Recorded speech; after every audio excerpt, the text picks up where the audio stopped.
নব্বইয়ের গণ অভ্যুত্থানে আপসীন নেত্রী হয়ে ওঠা খালেদা জিয়ার রাজনৈতিক জীবন কেটেছে আন্দোলনে আন্দোলনে। তিনি গ্রেপ্তার হয়েছেন, কারাবরণ করেছেন, জেল খেটেছেন, তারপরও তিনি কখনো দেশ ছেড়ে পালিয়ে যাননি এবং সংসদ নির্বাচনে প্রার্থী হয়েও তিনি বারবার জিতে গেছেন, কখনো তিনি হারেননি। তবে আজকে তিনি হেরে গেছেন মৃত্যুর কাছে। খালেদা জিয়ার এই মহাপ্রয়াণে শোকের ছায়া নেমে এসেছে পুরো এলাকা জুড়ে। এখানে এভারকেয়ার হাসপাতালের সামনে সকাল থেকেই নেতাকর্মীরা খালেদা জিয়ার মৃত্যুর খবরে ছুটে এসেছেন, দূর দূরান্ত থেকে অনেকে এসেছেন, বিভিন্ন জেলা থেকে। খালেদা জিয়ার আগামীকাল বুধবার নামাজে জানাজা অনুষ্ঠিত হবে দুপুর 2টায়, ঠিক সংসদ ভবনের দক্ষিণ প্লাজায়। এরপরে খালেদা জিয়াকে দাফন করা হবে খালেদা জিয়ার স্বামী এবং শহীদ রাষ্ট্রপতি জিয়াউর রহমানের কবরের পাশে তাকে সমাহিত করা হবে। খালেদা জিয়ার এই দাফন প্রক্রিয়াটি হবে রাষ্ট্রীয় মর্যাদায়। খালেদা জিয়াকে দাফন করা হবে এবং খালেদা জিয়ার মরদেহর নিরাপত্তায় থাকবে 10,000 পুলিশ এবং বিভিন্ন পয়েন্টে সেনাবাহিনী মোতায়েন থাকবে আগামীকাল। সবকিছু মিলে খালেদা জিয়ার আগামীকালের জানাজা এবং দাফন নিয়ে আরো কিছু আপডেট তথ্য রয়েছে। দর্শক, তার আগে সবাইকে স্বাগত জানাচ্ছি বাংলা নিউজ লাইভ থেকে। আপনাদের সাথে আছি আমি মৌসুমী সুলতানা। এই মুহূর্তে আমি দাঁড়িয়ে রয়েছি এভারকেয়ার হাসপাতালের সামনে। এখানে অসংখ্য নেতাকর্মী, তারা শোকে মুহ্যমান, অনেকে এখানে অঝরে কাঁদছেন। আমি কিছু নেতাকর্মীর সঙ্গে কথা বলবো এখানে। তার আগে একটু যেতে চাই, এখানে উপস্থিত রয়েছেন ছাত্র দলের সাংগঠনিক সম্পাদক আমানুল্লাহ আমান। আমি একটু আমানুল্লাহ আমার সঙ্গে কথা বলতে চাই। আমান, আজকে সত্যি একটি খুবই শোকাবহ একটু দিন, শোকের ভাষা আসলে সবাই এখানে নেতাকর্মীরা তারা এখানে শোক জানাচ্ছেন, অনেকেই স্মৃতিকাতর হয়ে অনেক স্মৃতি মন্থন করছেন খালেদা জিয়ার সম্পর্কে। আপনার কাছে কিছু জানতে চাই। আসলে খালেদা জিয়ার চলে যাওয়া, বাংলাদেশের অভিভাবক হিসেবে উনি শেষ সময় পর্যন্ত উনি বাংলাদেশের অভিভাবক ছিলেন। বাংলাদেশে আমরা দেখেছি যুগে যুগে অনেক রাজনীতিবিদ বিখ্যাত হয়েছেন, দেশের জন্য কাজ করেছেন, কিন্তু তাদের একটা পক্ষ তাদের বিরোধী ছিল, এরকমের এক একজন রাজনীতিবিদের জীবন ছিল। কিন্তু বেগম খালেদা জিয়ার চলে যাওয়াটা একেবারেই আলাদা। বেগম খালেদা জিয়া, আপনি জানেন যে গত নভেম্বরে, গত মাসে এখানে যখন উনি ভর্তি হন, তারপরে আমরা দেখেছি বাংলাদেশের সকল রাজনৈতিক দলের মানুষ তার প্রতি আন্তরিকতার সাথে যে শ্রদ্ধা দেখিয়েছেন এবং বাংলাদেশের সকল পথের, সকল মতের, সকল দর্শনের মানুষ বেগম খালেদা জিয়ার প্রশ্নে এক হয়ে গিয়েছিলেন। অর্থাৎ তিনি এমন একজন মহিয়সী নারী যে বাংলাদেশের অভিভাবক হয়ে তিনি বিদায় নিয়েছেন। তো উনি যে বাংলাদেশের প্রশ্নে আপোষহীন ছিলেন এবং বাংলাদেশের প্রশ্নে ওনার জীবনের উপর দিয়ে যত ঝড় ঝঙ্কা, উনি নিপীড়নের শিকার হয়েছেন, উনি কোনোদিনও বাংলাদেশের প্রশ্নে আপোষ করেননি। সেই ধরনের একজন নেত্রীর বিদায়ে আজকে বাংলাদেশের সকল স্তরের মানুষ শোকবিহ্বল আছে। আমরা ওনার কর্মী হিসাবে যেরকমের আমরা শোকার্ত, আমরা কোনো শ্রমজীবী, কোনো সাধারণ মানুষ কাউকে আমরা দেখিনি যে শোকের বাইরে রয়েছে। সুতরাং বাংলাদেশ তার নিখাত একজন অভিভাবককে হারিয়েছে। আমরা জানি না এই যে হারানোর শোকটা, এটা বাংলাদেশের মানুষ মানে আসলে মহান রাব্বুল আলামিন শক্তি দেখ যে আপনার সেই শোকটাকে শক্তিতে রূপান্তরিত করে যাতে দেশের জন্য কাজ করতে পারি। আমি মনে করি যারা আমার এই কথাটি দেখবেন, যে বেগম খালেদা জিয়ার প্রতি যথার্থ সম্মান জানানো তখনই হবে উনি যে কাজগুলি করে গিয়েছেন সেই কাজগুলোকে আমাদের এগিয়ে নিয়ে যেতে হবে। পাশাপাশি উনি যে বাংলাদেশের প্রশ্নে কিভাবে আপোষহীন থাকতে হয়, যেটি উনি শিখিয়ে গিয়েছেন আমাদেরকে, সেটি যদি আমরা থাকতে পারি, যে আপনার রাজনৈতিকভাবে মতবিরোধ থাকবে, মত পার্থক্য থাকবে, কিন্তু দিন শেষে আমরা দেশের প্রশ্নে সব এক হয়ে যাব, সেই বিষয়টি উনি শিখিয়েছেন। এবং নতুন প্রজন্মের কাছে ওনার কাছ থেকে একটি শিক্ষণীয় রয়েছে, যেটি হচ্ছে পারস্পরিক শ্রদ্ধাবোধ। উনি কখনোই ওনার প্রতি যারা অবিচার করেছেন, জুলুম করেছেন, তাদেরকে উনি কোনোদিনও তীব্র ভাষায় কোনো আক্রমণ করেননি। উনি পরিশীলিত ভাষায় কথা বলেছেন। নারী হিসাবে মানে কত শালীন ভাষায় কথা বলা যায়, সেটির একটি প্রকৃষ্ট উদাহরণ ছিলেন দেশনেত্রী বেগম খালেদা জিয়া। সুতরাং তার কাছ থেকে আমাদের অনেক শেখার রয়েছে। শুধুমাত্র বক্তব্যে, কথোপকথনে ওনার বিষয়ে আমরা স্মৃতিচারণ না করে উনি আসলে আমাদের কাছে কি রেখে গিয়েছিলেন সেই পাথেয় নিয়ে যদি আমরা এগিয়ে যাই, আমি নিশ্চিতভাবে বিশ্বাস করি যে বাংলাদেশ পথ হারাবে না ইনশাআল্লাহ। আমানুল্লাহ আমান, আগামীকাল খালেদা জিয়ার জানাজা দাফন ঘিরে ছাত্র দলের নেতাকর্মীদের প্রতি কোনো ধরনের দলীয় নির্দেশনা রয়েছে কিনা বা কি ধরনের নির্দেশনা রয়েছে? নির্দেশনা দেখুন, আমাদের প্রাণের নেত্রী, তার জানাজায় সবাই উপস্থিত হবে সারা দেশ থেকে, এটি বলার অপেক্ষা রাখে না। নির্দেশনার চেয়ে অনুরোধটি আমি আগেই বলে ফেলেছি যে বেগম খালেদা জিয়া আমাদের মা, উনি যে আদর্শটুকু রেখে গিয়েছেন, যে আপনি জানেন যে ওনার সেই ঐতিহাসিক বক্তব্যগুলো যে এই দেশের বাইরে আমাদের কোনো ঠিকানা নেই, উনি বাংলাদেশকে ওনার প্রথম বাংলাদেশ শেষ বাংলাদেশ হিসেবে যে ধারণ করেছেন, সেই বিষয়টি আমাদের মাথায় রাখতে হবে যে না, আমরা এমন কিছু করব না যাতে দেশের বদনাম হয়, আমরা এমন কিছু করব না যাতে বাংলাদেশে বিশৃঙ্খলা তৈরি হয়। উনি কিন্তু গত 3টি জাতীয় নির্বাচনে বাংলাদেশের গণমানুষের ভোটাধিকারের জন্য লড়ে গিয়েছিলেন। সুতরাং আজকে অল্প কিছুদিন পর এদেশে ভোট হবে। আমরা উনি যে ধরনের গণতান্ত্রিক প্রবর্তন বাংলাদেশে চেয়েছিলেন, সেটি আজকের প্রায় 4 কোটির বেশি এদেশের তরুণ ভোটার রয়েছেন। সেই তরুণ ভোটারদের কাছে অনুরোধ থাকবে খালেদা জিয়ার একজন কর্মী হিসেবে যে উনি গণতান্ত্রিক উত্তরণের পথের জন্য যে সংগ্রাম করেছেন, আমরা যদি বেগম খালেদা জিয়াকে ভালোবেসে থাকি, সেই কাঙ্ক্ষিত গণতান্ত্রিক উত্তরণ আমাদের বাংলাদেশে ঘটাতে হবে।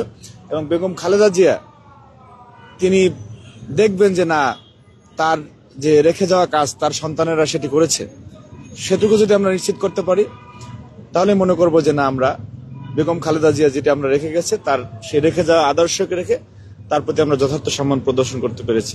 সুতরাং আর কালকের দিনে বাংলাদেশপন্থী একজন নেত্রী হিসেবে ওনার জানাজায় সারা বাংলাদেশের সকল স্তরের নেতাকর্মীরা উপস্থিত হবেন, সেটি নিঃসন্দেহে হবেন। তারপর আহ্বান জানাচ্ছি যে আপনারা যারা আসবেন তারা যাতে সুশৃঙ্খলভাবে প্রত্যেকেই ভলান্টিয়ারের ভূমিকা পালন করে, যে আর রাস্তাঘাটে যাতে অযথাই কেউ দেখা গেছে যে লোকবল নিয়ে দাঁড়িয়ে না থাকে, মানুষগুলি যাতে আসতে পারে মানিক মিয়া অ্যাভিনিউতে, সেই ব্যবস্থা করে দিতে হবে। এবং আমরা সবাই মিলে আমাদের মহান নেত্রীর এই মহাপ্রয়াণে ওনাকে আমরা এমনভাবে বিদায় জানাতে চাই যে বাংলাদেশ মনে রাখবে যে না, দেশের পক্ষে যদি কেউ কাজ করে তাকে দেশের জনগণ, গণমানুষ সবাই মনে রাখে। ধন্যবাদ। অসংখ্য ধন্যবাদ আমানুল্লাহ আমান। কথা বলছিলাম ছাত্রদলের সাংগঠনিক সম্পাদক আমানুল্লাহ আমানের সঙ্গে। এখানে অসংখ্য নেতাকর্মী ভিড় করছেন এবং সকাল থেকে ভোরেই যখন খবরটি পৌঁছে যায় যে খালেদা জিয়া তিনি আর নেই, তিনি পাড়ি জমিয়েছেন পরপারে, ঠিক তখনই কিন্তু নেতাকর্মীরা এই এভারকেয়ারের সামনে আসতে শুরু করেন। রাত যত বাড়ছে এখানে কিন্তু নেতাকর্মীদের ভিড় ততই বাড়ছে এবং এখানে এভারকেয়ার হাসপাতালে যদিও সবাই কিন্তু জানে যে খালেদা জিয়াকে আগামীকাল ঠিক এভারকেয়ার হাসপাতাল থেকে এখান থেকে সরাসরি নিয়ে যাওয়া হবে, খালেদা জিয়ার মরদেহ নিয়ে যাওয়া হবে সংসদ ভবনের দক্ষিণ প্লাজায়, সেখানে তার নামাজের জানাজাটি অনুষ্ঠিত হবে। এখানে মানিক মিয়া এভিনিউ এবং সংসদ ভবনের যে দক্ষিণ প্লাজা রয়েছে সেখানেই নামাজের জানাজা শেষে তারপরে রাষ্ট্রীয় মর্যাদায় খালেদা জিয়াকে দাফন করা হবে। যেটি আমরা বলছিলাম যে খালেদা জিয়ার মৃত্যুতে শোক জানিয়েছেন ভারতের প্রধানমন্ত্রী নরেন্দ্র মোদী, বাংলাদেশের অন্তর্বর্তী সরকারের প্রধান উপদেষ্টা তিনি তো শোক জানিয়েছেন এবং বাংলাদেশের অসংখ্য যারা শীর্ষ পর্যায়ের নেতৃবৃন্দ রয়েছেন তারাও শোক জানিয়েছেন, সেলিব্রিটিরা শোক জানিয়েছেন তাদের ফেসবুক পেজে। একই সঙ্গে খালেদা জিয়াকে শেষ শ্রদ্ধা জানাতে বিভিন্ন দেশ থেকে প্রতিনিধিরা আসতে শুরু করেছেন। আমরা যেটা জেনেছি যে ভারত এবং ভারতের পররাষ্ট্রমন্ত্রী এবং একই সঙ্গে পাকিস্তানের পররাষ্ট্রমন্ত্রী তারাও আসছেন খালেদা জিয়াকে শেষ শ্রদ্ধা জানাতে। এবং আগামীকাল খালেদা জিয়ার মরদেহ যখন নিয়ে যাওয়া হবে জাতীয় সংসদের দক্ষিণ প্লাজায়, তখন ব্যাপক নিরাপত্তা ব্যবস্থা নেওয়া হয়েছে। প্রায় 10,000 পুলিশ সদস্য মোতায়েন থাকবে খালেদা জিয়ার মরদেহ যখন নিয়ে যাওয়া হবে ঠিক সেই সময়টির নিরাপত্তায়। পাশাপাশি বিভিন্ন পয়েন্টে সেনাবাহিনী মোতায়েন থাকবে এবং খালেদা জিয়ার শেষ নামাজের জানাজা শেষে তাকে দাফন করা হবে শহীদ রাষ্ট্রপতি জিয়াউর রহমানের কবরের পাশেই, এটি এখন পর্যন্ত জানা যাচ্ছে। আমরা এখানে রয়েছি, দর্শক যারা নেতাকর্মীরা এখানে রয়েছে তাদের সাথে একটু কথা বলার চেষ্টা করব। আসলে যদিও জানেন যে এখন এই মুহূর্তে কিন্তু সবাই শুধুমাত্র এক নজর দেখবার জন্য খালেদা জিয়াকে যখন নিয়ে যাওয়া হবে শেষ যাত্রায়, ঠিক সেই মুহূর্তে নিয়ে যাওয়ার জন্য অনেকে এখানে ভিড় করছেন, হয়তো সারা রাত তারা এখানে অবস্থান করবেন। আমরা একটু কথা বলতে চাইবো যে তারা কোথা থেকে এসেছেন, আপনি কোথা থেকে এসেছেন? আমি গাজীপুর কালীগঞ্জ থেকে। কখন এসেছেন, কখন জানতে পেরেছেন? আমি জানতে পেরেছি সকাল 6টার দিকে। তারপর কিভাবে আসছেন এখানে? আসছি, পরে গাড়ি নিয়ে এসে পড়ছি। এখানে কতক্ষণ থাকবেন? আগামীকাল তো খালেদা জিয়ার নামাজে জানাজা হবে, আপনারা কতক্ষণ থাকবেন এখানে? আছি আজকে সারা রাত পর্যন্ত। সারা রাত শুধু থাকবেন? আচ্ছা, একটু আপনাদের সাথে কথা বলতে চাই, কতক্ষণ থাকবেন আপনারা এখানে? আসলে আমরা তো সেই সকালেই এখানে এসেছি। আমরা ওনাকে দাপন কাপন সম্পন্ন করে তারপর আমরা বাসায় ফিরবো। আপনি জানেন উনি 18 কোটি মানুষের প্রাণপ্রিয় নেত্রী, এই বাংলাদেশের স্বাধীনতা এবং সার্বভৌমত্বের প্রতীক। আমরাই তো ওনার পরিবারের সদস্য, এই দেশের 18 কোটি মানুষ ওনার পরিবারের সদস্য। যে নেত্রী বলেছে বাংলাদেশের বাইরে আমার কোনো অবস্থান নাই, বাংলাদেশের বাইরে আমার কোনো ঠিকানা নাই, সেক্ষেত্রে এই বাংলাদেশের মানুষ ওনাকে পরম আপন করে নেছে। আমরা এখানে আপনি দেখেন স্বতঃস্ফূর্তভাবে মানুষ, হাজার হাজার মানুষ, বাংলাদেশের সমস্ত প্রিন্ট এবং ইলেকট্রনিক মিডিয়ার সাংবাদিক বৃন্দরা সবাই উপস্থিত, হাজার হাজার মানুষ এই শীতের রাত্রে। মানুষের প্রতি মানুষের ভালোবাসা, মানুষের প্রতি মানুষের যদি দরদ না থাকে তো এটা আসলেই সম্ভব না, এগুলো টাকা দিয়ে ভালোবাসা অর্জন করা সম্ভব না। উনি এই বাংলাদেশের সাবেক 3 বারের প্রধানমন্ত্রী, 2 বারের বিরোধী দলীয় নেত্রী, এই বাংলাদেশের প্রথম নারী প্রধানমন্ত্রী এবং প্রথম মুক্তিযোদ্ধা। আমরা দোয়া করি যেন উনি ওনার এই যে যাত্রা, পরকালের যাত্রা, আল্লাহ তাআলা ওনাকে জান্নাত নসিব করেন। এবং আমি বিএনপি তথা বাংলাদেশের আপামর সমস্ত জনগণকে উদাত্ত আহ্বান জানাই, ওনার যে কালকে জানাজা হবে, ঢাকাবাসী সহ সারা বাংলাদেশের মানুষ স্বতঃস্ফূর্তভাবে যেন সেই জানাজায় অংশগ্রহণ করে। আমরা ওনাকে চিরনিদ্রায় শায়িত করব শহীদ রাষ্ট্রপতি জিয়াউর রহমানের সমাধির পাশে, এবং আমরা দোয়া করব আল্লাহ তাআলা ওনাকে যেন জান্নাতুল ফেরদাউস নসিব করে। আর এখানে উপস্থিত যারা আছে সবার কষ্ট হচ্ছে, তারপর এই কষ্ট আসলে এগুলা মানুষ মেনে নিয়েছে। ওনার জীবনের যে ত্যাগ, ওনার জীবনের যে কষ্ট, আপনি জানেন একটা মিথ্যা মামলায় ওনাকে দিনের পর দিন, বছরের পর বছর একটি মিথ্যা মামলায়, সাজানো মামলায় ওনাকে জেলের অন্তরীরে রাখা হয়েছে। সেই পুরনো জেলখানায় একটি থাকার অনুপযোগী জায়গায় ওনাকে ফ্লোরে রাখা হয়েছিল। আসলে ওখান থেকেই তো ওনার আজকের এই শারীরিক অক্ষমতা শুরু হয়েছে। উনি তো জেলখানায় যখন ওনাকে নেওয়া হয় উনি সুস্থ স্বাভাবিক অবস্থায়, উনি হেঁটে তারপরে উনি জেলখানায় গেছে। কেন ওনাকে বের করার সময় হুইল চেয়ারে বের করা হলো, এটার জবাব এদেশের মানুষকে দিতে হবে। আমরা যারা ওনার প্রতি জুলুম করছে তাদের প্রতি উদাত্ত আহ্বান জানাবো যে জীবিত খালেদা জিয়ার চেয়ে মৃত খালেদা জিয়া অনেক শক্তিশালী, জীবিত খালেদা জিয়ার চেয়ে মৃত খালেদা জিয়া অনেক শক্তিশালী। ইনশাল্লাহ আমরা এই শোককে শক্তিতে পরিণত করে ওনার স্বপ্ন যে বাংলাদেশের গণতন্ত্র উত্তরণের যে স্বপ্ন, ওনার যে যোগ্য উত্তরসূরি দেশনায়ক তারেক রহমানের হাত ধরে এই বাংলাদেশ ওনার লালিত স্বপ্নে এগিয়ে যাবে, আমরা সেই প্রত্যাশা রাখি। এবং উনি যে যোগ্য উত্তরসূরি রেখে গেছেন দেশনায়ক তারেক রহমান, এই বাংলাদেশ একটি স্বনির্ভর আত্মনির্ভরশীল বাংলাদেশ, বিশ্বের দরবারে একটি আত্মনির্ভরশীল বাংলাদেশ উপহার দেবে। ওনার মা যেভাবে বলেছেন যে বিদেশে আমাদের বন্ধু আছে, কোনো প্রভু নাই, আমরা পার্শ্ববর্তী রাষ্ট্রসহ সবাইকে উদাত্ত আহ্বান জানাবো, আপনারা বাংলাদেশ নিয়ে আর সিনেমিনি খেলবেন না। বাংলাদেশের 18 কোটি দামাল ছেলেরা তারা এদেশ স্বাধীনতা অর্জন করেছে, ইনশাল্লাহ আপনাদের যে কোনো পরাশক্তি আমরা মোকাবেলা করতে পারবো ইনশাল্লাহ, সেটা তারেক রহমানের নেতৃত্বে। আমি বর্তমান কেয়ারটেকার সরকারকে ধন্যবাদ জানাই, বেগম খালেদা জিয়াকে রাষ্ট্রের সর্বোচ্চ মর্যাদা দান করার জন্য। আমি উপদেষ্টা পরিষদে যারা আছেন সবাইকে কৃতজ্ঞতা প্রকাশ করি যে একজন গুণী ব্যক্তিকে আপনারা যেভাবে সম্মানিত করেছেন, এজন্য 18 কোটি মানুষ আপনাদেরকে শ্রদ্ধার পাতে স্মরণ করবে। আমি ডক্টর ইউনূস সহ মন্ত্রী পরিষদে এখন যারা আছেন, বাংলাদেশের সমস্ত সেনাবাহিনী, নৌবাহিনী প্রধান, বিমান বাহিনী প্রধান যারা আছেন এবং আজকে যারা এখানে উপস্থিত হয়েছেন, আমি সবাইকে ধন্যবাদ জানাই। আমরা বেগম খালেদা জিয়া আমাদের মা, গণতন্ত্রের মা, একজন আপসহীন নেত্রী। আমরা তাকে শেষবারের মতো আমরা তাকে বিদায় জানাতে চাই গভীর শ্রদ্ধা এবং গভীর সমবেদনা নিয়ে। আমি প্রিয় সাংবাদিক আপনাকে ধন্যবাদ। আমি আবেগ আপ্লুত, আমি আর কিছু বলতে পারতেছি না। আমি সবার কাছে, দেশবাসীর কাছে দোয়া চাই বেগম খালেদা জিয়ার জন্য, আল্লাহ তাআলা যেন ওনাকে জান্নাতুল নসিব দান করেন। আমিন আমিন। আসলে প্রত্যেকটা নেতাকর্মী এখানে আবেগ আপ্লুত হয়ে পড়েছেন, যারা খালেদা জিয়ার স্মৃতিচারণ করছেন কিংবা খালেদা জিয়ার সম্পর্কে যারা কথা বলছেন, তারা কিন্তু সবাই এতটাই মানে শোকাতুর এবং একই সঙ্গে অভিভূত হয়ে পড়ছেন। এবং অনেকেই এখানে আমরা দেখেছি সকাল থেকে অনেকেই এখানে কেঁদেছেন শুধুমাত্র খালেদা জিয়াকে ভালোবেসে এবং খালেদা জিয়াকে হারিয়ে। আপনার সাথে একটু কথা বলতে চাই, আপনি কোথা থেকে এসেছেন? আমি চাঁদপুর থেকে আসছি। আচ্ছা, আপনি কখন খবর পেলেন, কখন চাঁদপুর থেকে রওনা দিয়ে এখানে পৌঁছালেন? আমি চাঁদপুর থেকে 6টায় খবর দেখছি। খবর দেখার পরে আমার মা 3 বারের প্রধানমন্ত্রী, উনি বাংলার 20 কোটি মানুষের থেকে উনি পরদেশে চলে গেছেন।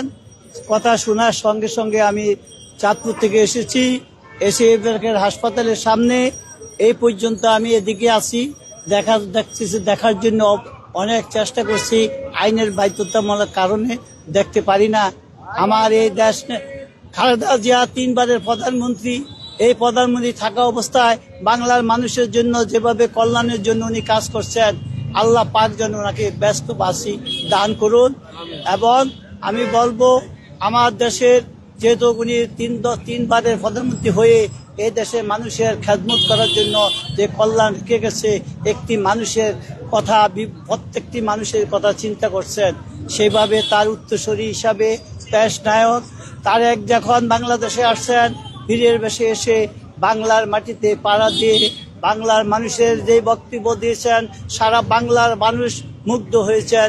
এই তারেক জিয়ার উত্তরসূরি হিসাবে দেশ গঠন করার একজন নায়ক হিসাবে বাংলার মানুষকে উপহার দিতে পারবেন যদি উনি প্রধানমন্ত্রী হন। দেশ পরিচালনা করার একজন যোগ্য সন্তান আমাদের মা রেখে গেছেন। এই মার জন্য সবার কাছে ঐক্যবদ্ধভাবে আমি অনুরোধ করছি, চাঁদপুর বাংলাদেশের থেকে বিভিন্ন প্রান্ত থেকে দলে দলে যেভাবে আমাদের মরহুম রাষ্ট্রপতি জিয়া রহমানের জানাজাতে লক্ষ লক্ষ লোক শরীক হয়েছেন, এইভাবে সারা বাংলাদেশের থেকে আপনারা ঐক্যবদ্ধভাবে আমার মার জানাজাতে আপনারা সবাই শরীক হবেন। এসে মা জানাতে শরীক হওয়ার পর আল্লাহ পাক যেন ওনাকে ব্যস্তবাসী করেন, এই জন্য আপনারা আসবেন। আমিও তো ঘরে বসে থাকতে পারি না, আমার মার জন্য আমার ভাগ্য হয়েছে আমি চাঁদপুর পুরসভার সদর আমি ফেনার চেয়ারম্যান ছিলাম। আমার মাকে সামনে দেখেছি, আমার মায় যখন চাঁদপুর স্টেডিয়ামে গিয়েছেন তখন আমরা চাঁদপুর পুরসভার পক্ষ থেকে উপহার স্বরূপ দিয়েছি, সঙ্গে উনি গ্রহণ করেছেন। আমার সৌভাগ্য হয়েছে তাকে আমি সরাসরি দেখার জন্য। আমার মায় যখন শুনেছি চলে গেছেন, এই মার জন্য তো আমার আসতেই হয়েছে, ভালোবাসার টানে, দলের টানে। এই মা কোনো মানুষকে কষ্ট দেন না। দেশের সরকারের সময় শেখ হাসিনা যেভাবে আমার মাকে যেভাবে বিনা চিকিৎসায় আমার হাসপাতালে উনি রেখেছেন, উনি সুচিকিৎসার জন্য ডক্টররা যখন মাকে বিদেশে নেওয়ার জন্য যে অনেকবার দরখাস্ত করেছেন মাকে বিদেশ পাঠান, সে ওই বিদেশ পাঠান না। তার শুধু একটাই চিন্তা ভাবনা ছিল, আমার মায়ের বিদেশ গেলে বাংলাদেশে আসতেন না, কিন্তু উনি এক কথাই বলছেন, আমার মাটি বাংলাদেশ, আমার দেশ বাংলাদেশ, আমি মরলে বাংলাদেশে মরব, বাঁচলে বাংলাদেশে আমি থাকব। আমার মার এই স্লোগান ছিল। এই মার স্লোগান হিসাবে বাংলার মানুষ জায়গা থেকে ঢল পড়বে, এই জানাজাতে অংশগ্রহণ করব, এটি আমাদের বিশ্বাস। কেন আমরা সবসময় দেখেছি মায়ের যে রূপ, আমার যোগ্য সন্তান তারেক রহমানও বাংলার মাটিতে এসে বক্তব্য দিয়েছেন, এমন সুন্দর বক্তব্য, চমৎকার বক্তব্য দিয়েছেন। কোনো মানুষের একটি কটূক্ত কথা বলেন না। এই হলো দেশ নায়ক তারেক রহমান, প্রধানমন্ত্রী খালেদা জিয়ার যোগ্য সন্তান হিসাবে দেশ পরিচালনা করতে পারবো, এটা আমার বিশ্বাস। আমার মার জন্য সবাই দোয়া করবেন। কালকে জানাজাতে সবাই ঐক্যবদ্ধভাবে শরীক হবেন, এই আশা প্রত্যাশা রেখে আমার মা জানাজাতে আপনারা অংশগ্রহণ করবেন। আমার মাকে ব্যস্ত নসিব করেন আল্লাহ পাক। এগুলো আমার শেষ করলাম। আসসালামু আলাইকুম। অনেক ধন্যবাদ আপনাকে। সবার অনুভূতি আসলে একই রকম, এখানে যারা এখানে ভিড় করছে সবার অনুভূতি একরকম, সবারই হৃদয়স্পর্শী মর্মস্পর্শী অনুভূতি, এবং সবারই আসলে সবাই আবেগ আপ্লুত হয়ে পড়ছেন খালেদা জিয়ার সম্পর্কে যারা স্মৃতিচারণ করতে যাচ্ছেন। কারো না কারোর কোনো না কোনো স্মৃতি রয়েছে খালেদা জিয়ার সঙ্গে। এবং খালেদা জিয়া আসলে যেটি বলছিলাম যে সবার মা হয়ে উঠেছিলেন, যেটি তারেক রহমান আজকে তার ফেসবুক পোস্টে মা মারা যাবার পর যে আবেগঘন পোস্টে দিয়েছেন তারেক রহমান, সেখানেও তিনি কিন্তু লিখেছেন তিনি শুধু তার মা না, তিনি কিন্তু সমগ্র জাতির সমগ্র সত্তার মা হয়ে উঠেছিলেন। এটি কিন্তু তারেক রহমান নিজেও লিখেছিলেন। এবং তারেক রহমান এটিও লিখেছেন শুধুমাত্র দেশ এবং দেশের মানুষের কল্যাণে এবং দেশের মানুষের জন্য আজকে খালেদা জিয়া তার জীবন দিয়েছেন, এই কথাটাও তিনি লিখেছেন। আপনারা সবাই জানেন যে খালেদা জিয়া কিন্তু বেশ কিছুদিন ধরেই এভারকেয়ার হাসপাতালে চিকিৎসাধীন ছিলেন এবং তারেক রহমান ঠিক এই পরিপ্রেক্ষিতেই প্রায় 17 বছরেরও বেশি সময় পর তিনি লন্ডন থেকে বাংলাদেশে ফেরেন এবং দেশে ফিরে তিনি মার চিকিৎসার খোঁজ খবর নেন। খালেদা জিয়ার চিকিৎসায় যে মেডিকেল বোর্ডটি গঠন করা হয়েছিল, সেখানে দেশি বিদেশি চিকিৎসকদের সমন্বয়ে একটি মেডিকেল বোর্ড গঠন করা হয়েছিল। সেখানকার সমস্ত চিকিৎসার দিক নির্দেশনা একই সঙ্গে দেখভাল করেছেন তারেক রহমান এবং একই সঙ্গে তারেক রহমানের স্ত্রী ডক্টর জুবাইদা রহমান। সেটি তারা লন্ডনে বসেও করেছেন। পরে বাংলাদেশে ফিরে এসেও তারেক রহমান খালেদা জিয়ার চিকিৎসার খোঁজ খবর নিয়েছেন এবং দিক নির্দেশনা দিয়েছেন। গতকাল রাত পর্যন্ত তারেক রহমান এবং তারেক রহমানের স্ত্রী মেয়ে জাইমা রহমান তারা তিনজনই মধ্যরাত পর্যন্ত হাসপাতালে, এই এভারকেয়ার হাসপাতালে তারা ছিলেন। চিকিৎসকদের যে এত প্রচেষ্টা, এত চেষ্টা, একই সঙ্গে আমরা এর আগেও শুনেছি যে জেনেছি যে এখানে খালেদা জিয়ার চিকিৎসায় এভারকেয়ার হাসপাতালের চিকিৎসকদের সঙ্গে যুক্ত হয়েছেন বিদেশি চিকিৎসকরা, এখানে লন্ডনের চিকিৎসকরা রয়েছেন, চীন থেকে আসা বিশেষজ্ঞ দল রয়েছেন। সবার চেষ্টা, আসলে সমস্ত চিকিৎসা ব্যবস্থা এবং চিকিৎসকদের চেষ্টা মানে বৃথা করে দিয়ে, ব্যর্থ করে দিয়ে খালেদা জিয়া আর চিরবিদায়। খালেদা জিয়ার এই চিরবিদায় আসলে একজন গণতান্ত্রিক আপোষহীন নেত্রী হয়ে ওঠা একজন নারী নেত্রী, যিনি অনুকরণীয় দৃষ্টান্ত হয়ে থাকবেন সারা বাংলাদেশের নারী নেতৃত্বের জন্য এবং বাংলাদেশের রাজনীতির ইতিহাসে তিনি একটি নক্ষত্র হয়ে থাকবেন, অনুকরণীয় উদাহরণ হয়ে থাকবেন। শুধুমাত্র তার আপোষহীন মনোভাব, একই সঙ্গে তার যে লড়াই করা, আন্দোলনে সংগ্রামে নিজেকে যুক্ত রাখা এবং তার রাজনৈতিক পুরো জীবনটাই তার কেটেছে শুধুমাত্র আন্দোলন এবং সংগ্রামে। তিনি কখনো পিছপা হননি, দেশ ছেড়ে চলে যাননি। শুধুমাত্র তার এই দেশপ্রেমের কারণেই তিনি সমগ্র দেশবাসীর কাছে তিনি প্রিয় নেত্রী হয়ে উঠেছেন। একই সঙ্গে তিনি আপোষহীন নেত্রী যেমন হয়ে উঠেছেন, দলমত নির্বিশেষে তিনি সবার ঊর্ধ্বে একজন মা হয়ে উঠেছিলেন। এটি কিন্তু এখানে যারা নেতাকর্মীরা রয়েছেন তাদের সবার বক্তৃতা এটি পরিষ্কার। দর্শক, আমরা রয়েছি এভারকেয়ার হাসপাতালের সামনে। নিশ্চয়ই যখন আবার আপডেট কোনো খবর পাবো আপনাদের সঙ্গে আবারও লাইভে যুক্ত হব। ততক্ষণ পর্যন্ত আপনারা সবাই সুস্থ থাকবেন এবং ভালো থাকবেন, নিরাপদে থাকবেন। আবারও নিশ্চয়ই আপনাদের সঙ্গে কথা হবে। বাংলা নিউজের সঙ্গে এতক্ষণ যুক্ত থাকবার জন্য, বাংলা নিউজে চোখ রাখবার জন্য আপনাদেরকে অসংখ্য ধন্যবাদ জানাচ্ছি।